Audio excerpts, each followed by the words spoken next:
Good morning, everyone. Here we are, Kalpesh and Shalaka, presenting a conversation on, creating winning cultures. So it's been an amazing journey. Good morning and welcome to all of you once again. So good morning, Shalaka. Good morning, Kalpesh. Good morning, all. Good morning. Great. So Shalaka, while we begin with talking about today's session, let me give a quick recap to all our members and people who've been appreciating us and associating with us. That we spoke about leadership in the first session, in the first LinkedIn live that we did, and when we spoke about leadership, we we looked at how do we redefine leadership, and in that redefinition of leadership, what are the levels at which we look at the participation from leadership. So the first level we had discussed and we checked that it's an execution level. So where you're expecting those leaders to come, participate, and execute in whatever strategies you roll out. The second level is where we spoke about strategy, including them in the strategy making. So where they actually design on what needs to be delivered. So where they're not only executors, but they're also the decision makers and strategic thinkers to decide and what and how needs to be delivered. And the third level that we had spoken about was contribute. Where we said that are we including leaders as a think tank of the business? Do we have those leaders who come and operate as thought leaders for the organization and then contribute to the community, contribute to the society at large with what you have to offer?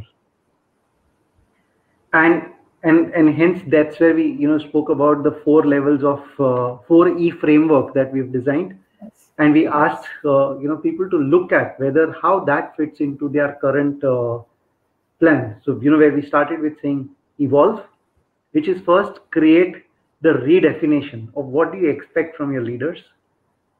Then was evaluate that where do they stand right now. Because for any one of us to define where we want to go is the first step. After that, the next step is to understand where we are right now. What's the status quo? So Right. the second step was about where you are right now, which is evaluate. The third we had spoken about was elevate. So now you know where you want to go, you know where you are, and where your leadership team is. Now what do you need to take them from here to there? So elevate them, do what is required, be it training, coaching, skill development, whatever is required. And the last was that now then they are here, execute. So now start talking about defining your matrix that give you success, defining the growth path, defining the way forward for all of them to move in the direction that you want. From there, Shalaka, where we spoke so much about the who, which is the leadership, we then came about the core of an organization. And when we say the core of an organization, we started talking about the four basic pillars of an organization, which is the purpose, the vision, the mission, and the values. We Right. defined that purpose is the why of the organization, vision is the future of the organization, where you want to be, what are you up to as an organization. Mission is where you are today and what's your path, and the values is the approach that you're going to take to go from this point to this point. And there we shared with our audience the pace framework that we've created. Right. The pace framework, if I break that down, was prepare, which is create your purpose, prepare even your organization to participate in creating that. So have you done the groundwork? Have you created the culture of inclusivity, togetherness, people opening up, communications, where the whole culture is where people want to participate. The next thing was articulating that. While it seems to be a very simple process, and it is, But the complexity there is to actually understand and being able to articulate that. Nike's 3 words, all of us associate with that. Just do it. Yes. The purpose statement or vision statement of TED, spread ideas. That's it. Yes. But can you simplify and bring that down to just those 2 or 3 words? That exercise takes effort, and that's where the articulate becomes so critical. From articulation, you talk about then communicating. And communicating, a lot of organizations, as we had shared last time, talk about making danglers and putting up pin-ups and putting up whatever those things that they want to put up. But is that the essence? That doesn't leave people with that essence. So communicating where they're able to relate, they build that emotional connect. Communicating as a part of their way of being, and how can they actually include that into their day-to-day interaction in their work and things like that. And the last part of the pace is express. An expression where I said was, are these purpose, vision, mission, and values alive in the processes and policies of the organization? Do your people live and breathe? I remember the English dialogue by Amitabh Bachchan. I can speak English, I can talk English, I can walk English, I can walk English. Does your organization and every member breathe, walk, talk, live those values? That's expression. Can somebody from outside, as your customer or your partner from your ecosystem, come there and experience it? And if they are able to experience that in the vibes, in the whole aura of your organization, you've created the true essence of expression, and hence the pace. So just quick summaries: prepare, articulate, communicate, and express. So I think that's where we did the first 2 sessions of foundation, and today we want to talk about strategy for success. Super. So very well, recapped, Kalpesh. And so strategy for success, wow, it's people do it on small scale and large scale. So before we go ahead and discuss as to what strategies we should apply, or what are the tips and what are the easy ways or the points to be considered, what is success? How do we define success? I would like to ask people who are live right now if they can type in what success means to them. If quickly, just one word that comes to their mind, on top of their mind, they can just go ahead and type. So in the meanwhile, I'll speak about what success is. So for example, it would be different for me, it would be different for you. But the very fact, the moment I define success, people would have, okay, for me, success means earning money. Success means connecting to larger audience. Success means getting my products in a way that they are useful to the consumers. Something like that. The success would be meaning different to different people and different organizations. And in that sense only, I'm saying once we define what is success, that for that organization and the people, it would be easy to make a strategy around how do we achieve that kind of a success. Right. So very well said, Shalaka. And I'll tell you a very simple example, Shalaka. A lot of companies that I've seen, what they do is they run behind one, or they define success as one part, or one definition. But success is like, you have different stages of a company. They're at a forming stage, they're at a norming stage, they're at a mature stage. Your success criteria and definitions will actually evolve. So if I take it from an organization perspective, today if my organization is very much in the initial phase, a success for me would mean creating a lot of branding, a lot of marketing, a lot of awareness with regards to what are we up to, how we are doing it, how many reaches that we've created and stuff like that. Your awareness in the market. Now, your first year, you cannot start talking about what is the sales that we generated. You'll actually first talk about what is the kind of visibility, what is the kind of visit to our pages, or to our, for example, if it's Netflix or if it's Amazon, they would not in the first year talk about how many sales we've got, but they'll talk about how many people visited or clicked our website or downloaded our app or registered onto our app. That's the first level of success. The second, then, can be about how many people registered. Then the third can be about how many are cross multiplied, and so on and so forth.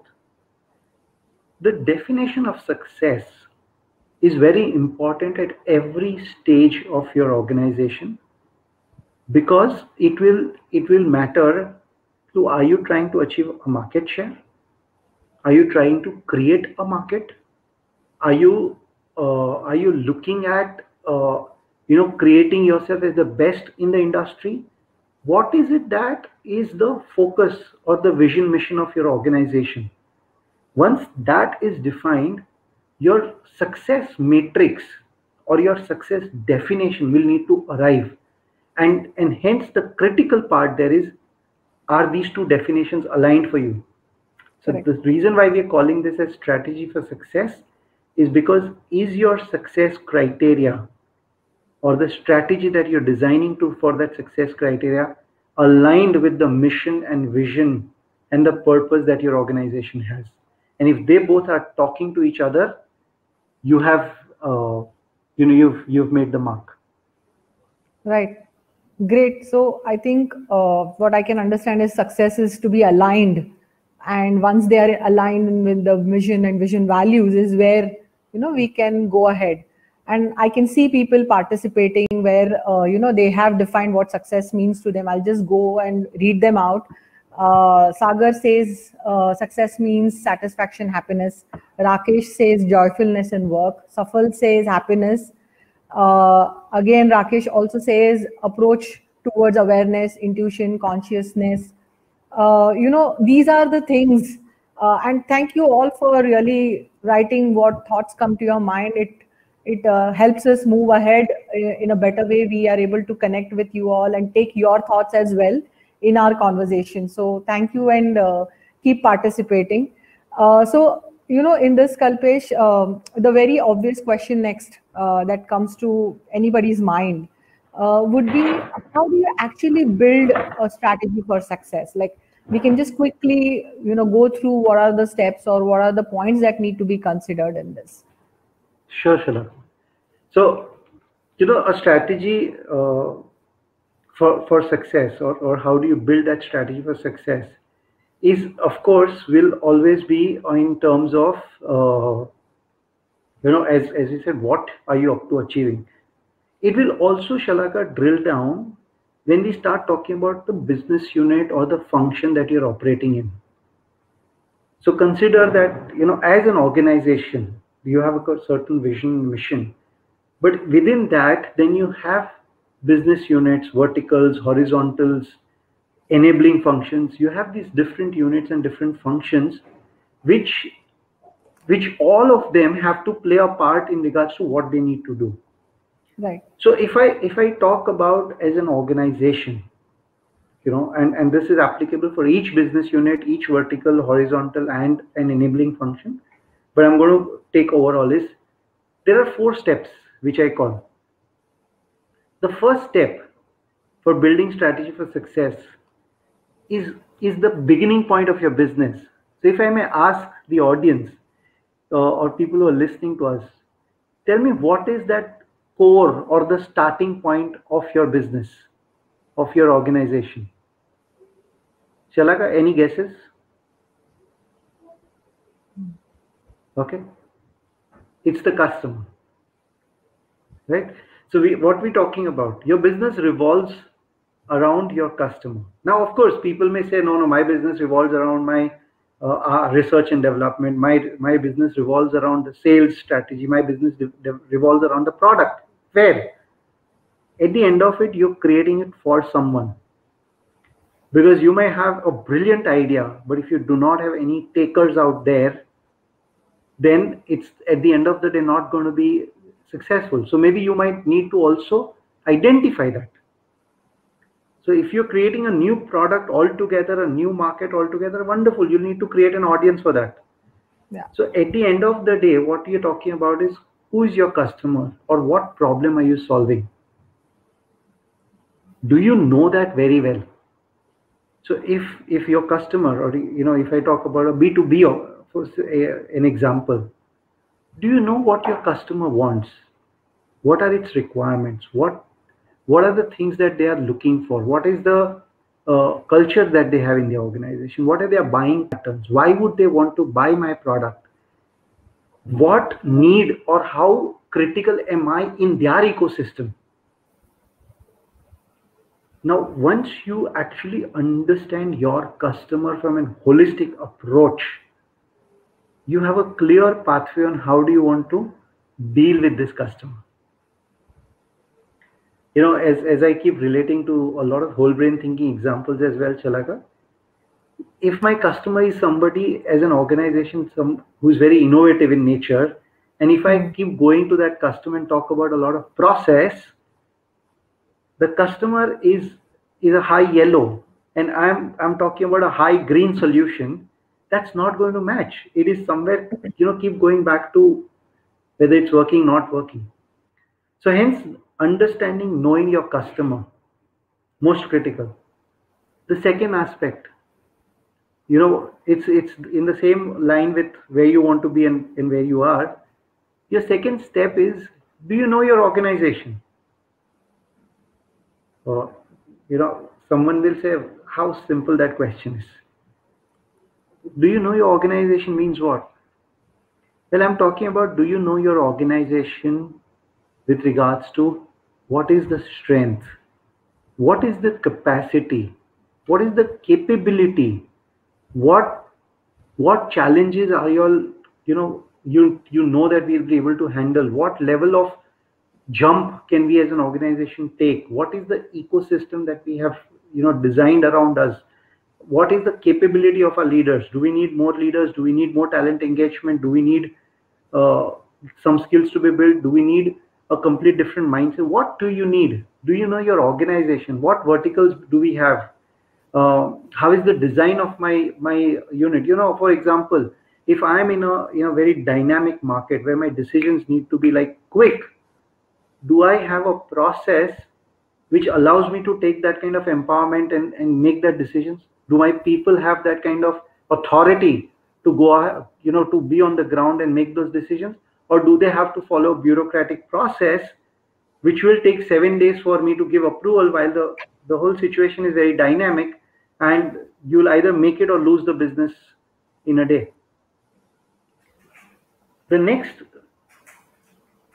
in the customer segment that you're dealing with, do you know your competition very well? It is very critical, because it's at the end of the day, if you're going to run a race or if you're going to play a cricket match, for example, as a team, are you playing with a team which is well established, has a winning streak, or are you playing against a team which is very novice and has just started playing and is learning on the ground? Which team, which captain, who are you playing against? What is your game plan? How are you going to be differentiating yourself from them? And the fourth point, which I keep saying, is that what is the ecosystem around you? So today, for example, even if you decide to take a big jump, and with that big jump, you want to go at 100 kilometers per hour speed, but then, are you riding a bicycle? Are you riding a motorbike, or are you driving a race car? What tools do you have? What ecosystem have you developed? Your suppliers, your vendors, your laborers, your technology, your everything around you, which will enable you to run at the speed that you want. So I think an overview of these pillars can help you build your strategy for success. Wow, that's really nice. So I would just go ahead and recap and tell, what I thoughts came to my mind on these points. Is first we spoke about focus. How do we make the, build a strategy? The first point would be to consider the customers. And I think in this case, the customers would be both internal and external, as to, how do you go about and considering what are their needs and wants. The second, that you spoke about, how well do you know your organization? And really, yeah, I mean, that's such a simple question. And but there are those strengths and weaknesses, and here I would also like to say we have a tendency of always rectifying, working on our weaknesses. Oh, I'm not the, we are not good at this, or we are not good at communicating and things like that.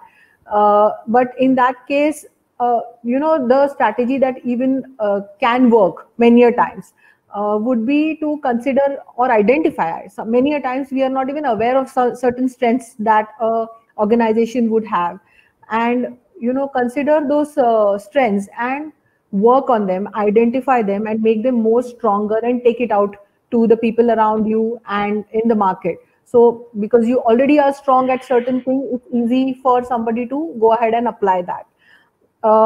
Then you spoke about the competition in the market, and how is it shaping up? Is it helping you or not? Or there is some other demand that has suddenly come up, and whether you're, because what I believe is, one, you really can't go ahead and keep inventing and acquiring different things. I need more laborers because this is the current trend or this is the current demand. But what I feel is, yes, you could keep up to the mark of satisfying the customer to whatever extent is possible within your organization and your budgets. Yeah. Last would be the ecosystem that you said, wherein we, what are the tools, what are the supplies and laborers and all of that. So I think the summary can be the customer, then how well do you know your organization, then how is the competition, what is the current competition, how is it shaping up, how much is it, in my benefits, and the last would be ecosystem that you mentioned. So this is my take. Yeah. Wonderful, Shalaka. Thanks for summarizing that. Yeah. So now, as moving on to my next question here is, we all make a lot of plans and strategies. For example, weight loss. Oh my God, so much of planning is there. How do you really go ahead and make it into an actionable item, Kalpesh? So beautiful, So Shalaka, if we go back and look at one of the most critical competencies or the attributes which are put in the performance appraisals for leadership, you call it in different words. You call it execution, you call it result orientation, you call it delivering excellence. There are different words that you can use. And there are some very good books, and there are very good learnings which are available. Like one of the books, very good books for what you call, if I say it as one word, execution, is actually the book named Execution. And the first chapter of that book begins with actually saying the number of CEOs or managing directors at peak levels who have lost out, or who've been moved out of their organizations only because the execution part of the entire strategy that designed did not happen. Now there might be multiple reasons, but it's like the buck stops with me at the end of it, right? So for creating that strategy for success, the design of the execution, so if I go step by step, Shalak, on what we spoke, one is, so you've designed your core values. Now you've designed on what is the strategy that you want. And in designing that strategy, you've considered the inputs from customer, from your suppliers, from your within the organization, from the industry as a whole, from regulations. There are a lot of different your geography aspects. So there are a lot of those external, internal factors. You've taken that into consideration. Now, when you've made that plan or strategy, the next question is, how do you take it on ground? Now, what are those critical aspects that you do when you take it on ground? It starts with something very simple, and which I love as a word, which is in my quality terms, your calibration, your alignment.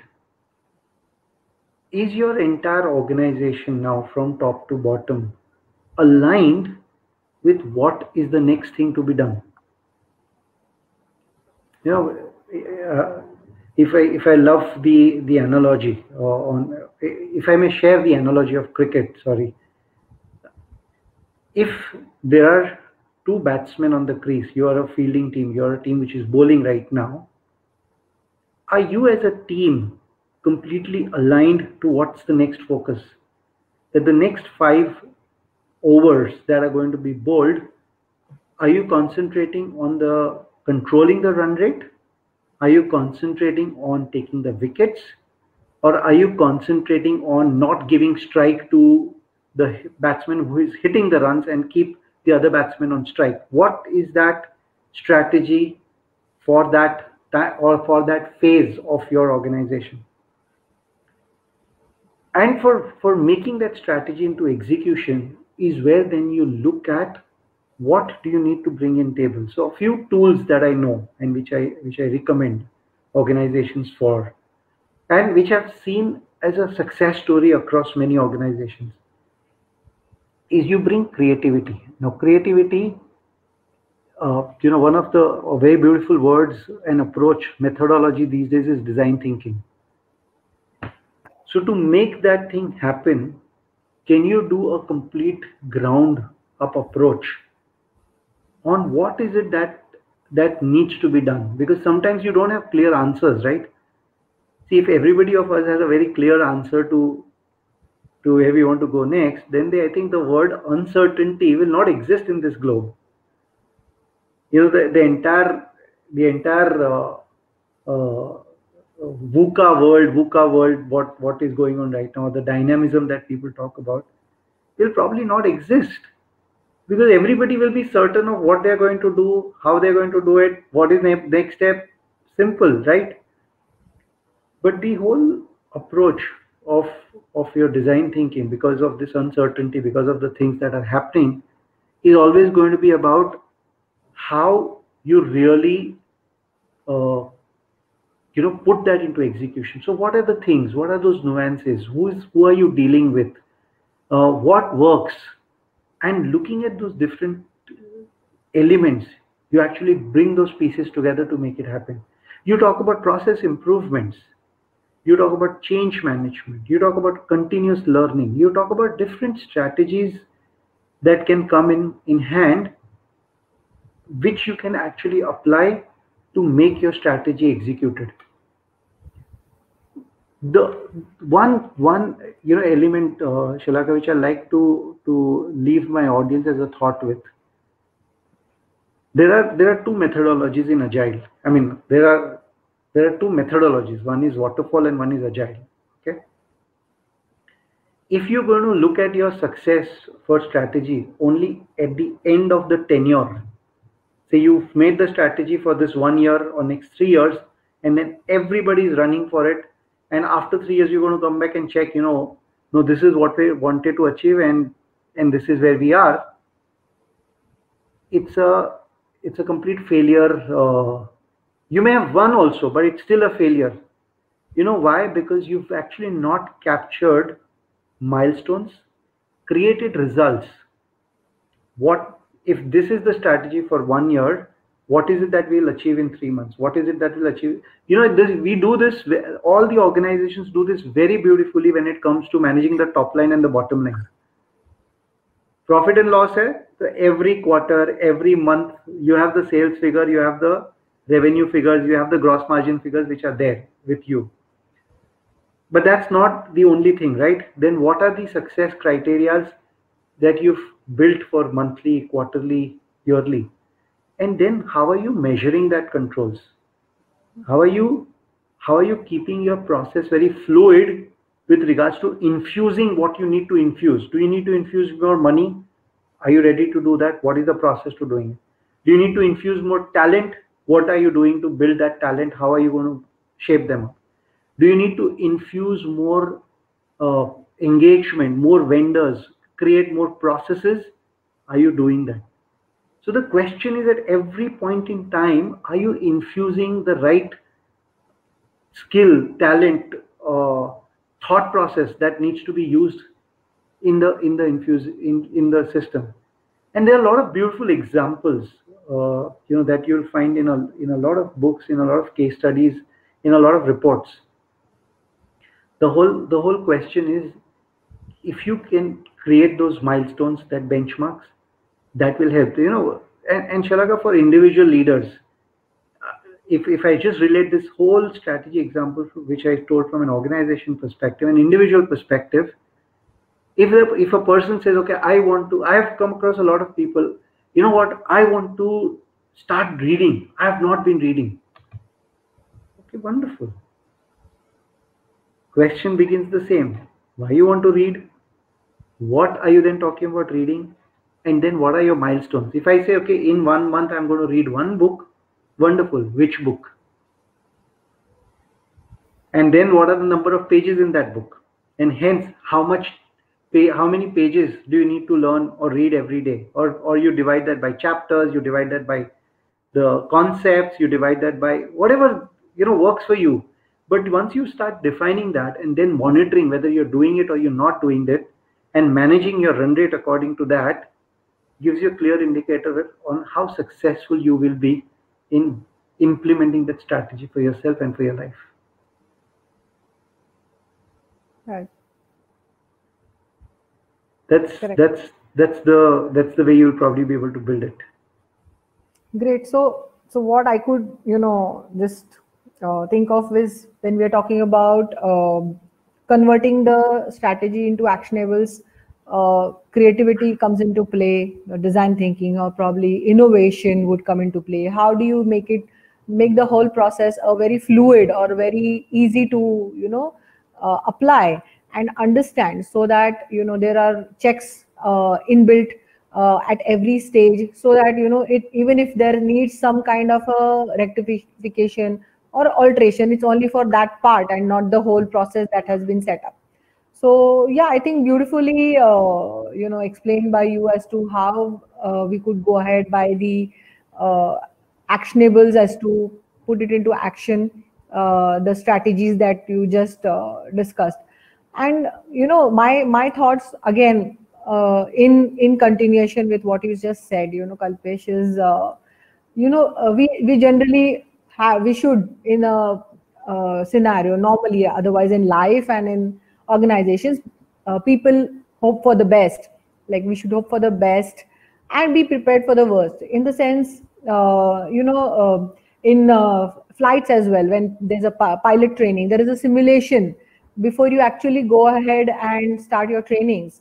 There is a simulation that happens wherein you get to experience what it is to run a aircraft, and similar other places where there are skills required. And then why not in life, and why not in an organization? You have that kind of an approach where, because see, I feel we are going to make mistakes, there are going to be failures, because otherwise we are not humans. Okay. And organizations and businesses is all about people, technology, we are inventing it. Okay. So in that, the very first step, what I feel is, accept that there are going to be mistakes, there are going to be failures. Yes, the intensity would be less or more. And in that case, when we hope for the best, we would always play our way. Like you rightly mentioned about cricket, every player who gets on the ground goes with an intention of scoring really good, taking good wickets, or doing a good fielding there, so that the country they make the country proud. Nobody goes with an intention of just a participation, because then it's a complacent attitude. So Yes. so it's always about you playing the game well, or you doing what is best in your capacity, or not leaving any stone unturned. So on that, there was so in the simulation, or there is another example where I can think of is, we accumulate money for X thing, that okay, I want this money for my exams, or my going outside and studying. And for example, I don't get the financial aid, but I have probably accumulated money for my vacations as well. Then I would probably go ahead, take the money for my vacations and put it into the education that I wanted, because that's my priority right now. And I would go ahead and again save it for the vacations. That's going to be done. Uh, there is also a story that I would like to just share. And this is, there was this, I just read this story on the internet the other day, and it's a beautiful story about hope for the best and be prepared for the worst, and it really works. It helps you all. It helps us to be equipped with certain tools around us, or certain things around us, wherein the guy was a swimmer, okay, and he used to practice a lot, and it was the final day where they were competing. And the moment he just dived into the swimming pool, he realized that the water went into his goggles, swimming goggles, and he was it was irritating, and he was not able to see properly. And that was a butterfly stroke competition. Now, he could have very well adjusted with the goggles, but he would have got disqualified. So he was, in that split second, he knew because of his practice and things like that, he knew how many strokes were required to go to the end and come back. What he did was, like, really, it is, when I read that story, it was so amazing to read it. That what he did was, he counted the number of strokes, 2, 3, 4, 5, and he reached to the end and he came back. And believe it or not, he won the gold medal. Wow. Now, yeah. Now, how did this happen? One is the practice, being aware, okay. Then playing, playing for really going and getting it. That I have been practicing for the gold medal, and I need to do what I have practiced and give my best shot, not think less of myself. And the story that he shared was, when he was practicing initially, right from his childhood, he always created those simulations that I spoke about. What if something goes wrong? What if I drown? Or what if I go blind? I am not able to see. And there's where he was aware of, okay, how much is the depth of the water, or how many strokes are required from going to point A to point B.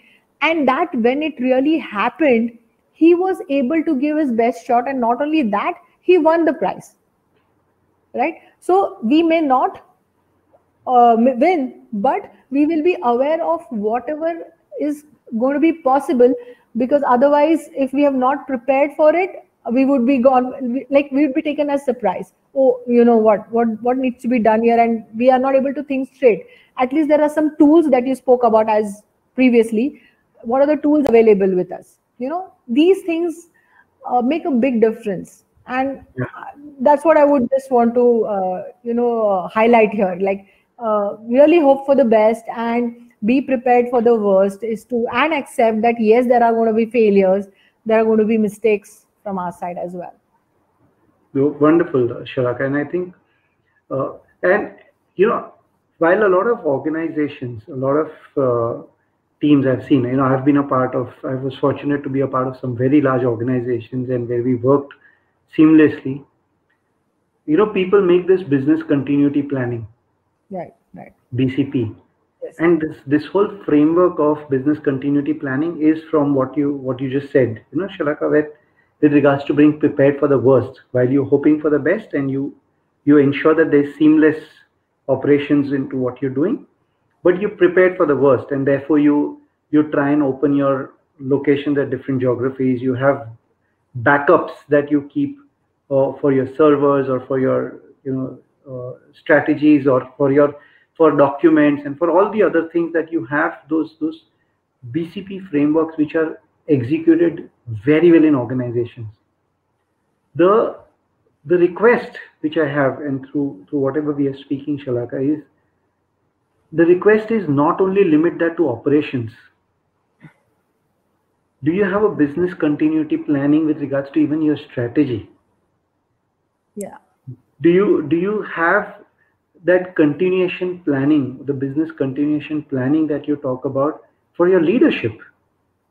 That, so succession planning is something that happens in organization, but the robustness that you have for your business continuity planning, which is keeping in mind that you promised your customers and you want to give that seamless services, can you do that for your strategy? Can you create those milestones, checkpoints, review those strategies, and keep improving, keep looking at what you need to do to take it to the next level? I think that's where the whole crux. It is said that the devil lies in the details. And can you do that level of detailing for your strategy for success? Beautiful, beautiful. It's Yeah. yeah. So yeah, I think it's great. All of our listeners, thank you very much for engaging with us. I'm sorry I'm not able to respond real time to your questions at this point in time, because I have some concern with StreamYard on the platform that I'm using.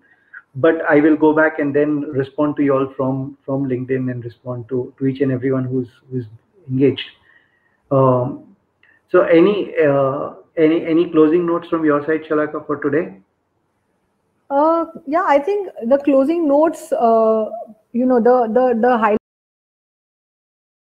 highlight for me would be thing that I spoke was plan in a way that there is a scope of improvising at smaller intermittent levels, and not like the whole system needs to be changed and revised, because that's going to take a lot of time, and that's where the controls and things will come into action. Second one would be, as we spoke about, creating a robust environment, play with that kind of an attitude. Yes, complacency sometimes sets in, but the moment you are aware that you're becoming complacent, get up and play. Yeah, the players also get tired on the field, but yeah, sometimes they don't do a great bowling or a batting, but they come back the next time, and that's what keeps the whole spirit alive for all of us, I think. And we are human beings, and accepting is a big point. Is the moment you accept that I can make a mistake and it's okay to fail, there is a lot more scope to improvise. There is a lot more scope to make yourself think straight and take decisions again, and go ahead in life. And wherever organizations are working, that's the same strategy that happens. And yeah, the hope for the best, and be prepared for the worst, so that you have all the tools, or the basics tools that would help you sail through it, and not really fail miserably and do the whole revamping again. So I think those are my takeaways from here, Kalpesh. I think wonderful, Shalaka. I think very well summarized. So team, thank you. I think strategy for success is scientific. It's a methodology that you can apply and go step by step, and it will lead to where you want to be. There is no, you know it's not a mystery. That's all I want to leave a thought with. It's a design, and if you create that design for success, you create that strategy for success, you ought to be there. So thank you for being with us. Stay Thank connected, you. stay safe, stay healthy.